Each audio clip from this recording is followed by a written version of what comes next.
High বন্ধুরা, বৈশাখী রান্নাঘরে আপনাদের সবাইকে স্বাগত। আশা করি সবাই ভালো আছেন, সুস্থ আছেন। আজকে আমি একটা নতুন নিরামিষ রেসিপি নিয়ে চলে এসেছি। পুঁই মিটুরি বা মিচুরির রেসিপি নিয়ে চলে এসেছি। পুঁই মিচুরি শীতকালেই পাওয়া যায়, আর এটা খেতে কিন্তু খুবই সুন্দর, ভাত রুটি সব কিছুর সাথেই খুব ভালো লাগে। এখানে আমি কাঁচা পুঁই মিচুরি ভালো করে কেটে ধুয়ে নিয়েছি, আর এখানে কুমড়ো, মূলো, আলু, বেগুন আর শিম নিয়ে নিয়েছি।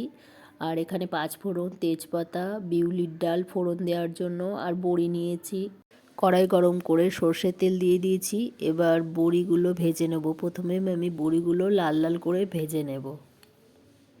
বড়িগুলো ভাজা হয়ে গেছে, এবার তুলে নেব। আর পাঁচফোড়ন, তেজপাতা, বিউলির ডাল ফোড়ন দিয়ে দিলাম, কাঁচা লঙ্কাও ফোড়ন দিয়ে দিলাম। একটু লাল লাল হয়ে আসলে তারপরে আমি সবজিগুলো দিয়ে দেবো। এই যে লাল লাল হয়ে গেছে, এবার আমি সব সবজিগুলো দিয়ে ভালো করে ভেজে নেব। পরিমাণ মতো হলুদ দিয়ে দিলাম, লবণ দিয়ে দিলাম পরিমাণ মতো।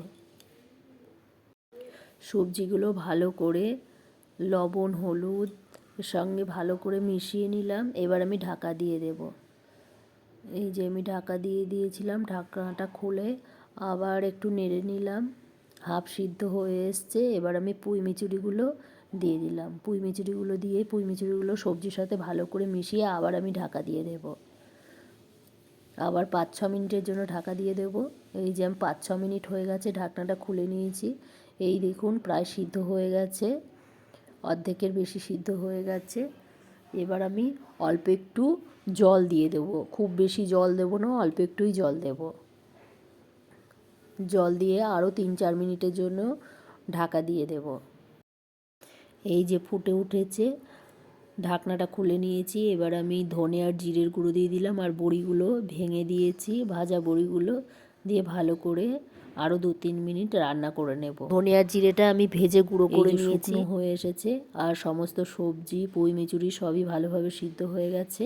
এবার আমি নামিয়ে নেব। আপনারা একটু চিনি দিতে পারেন।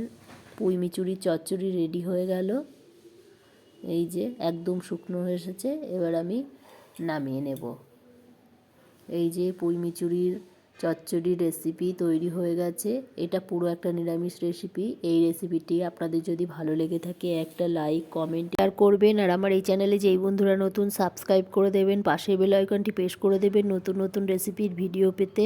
এই পর্যন্তই, আবার অন্য কোনো দিন অন্য কোনো নতুন রেসিপি নিয়ে চলে আসবো।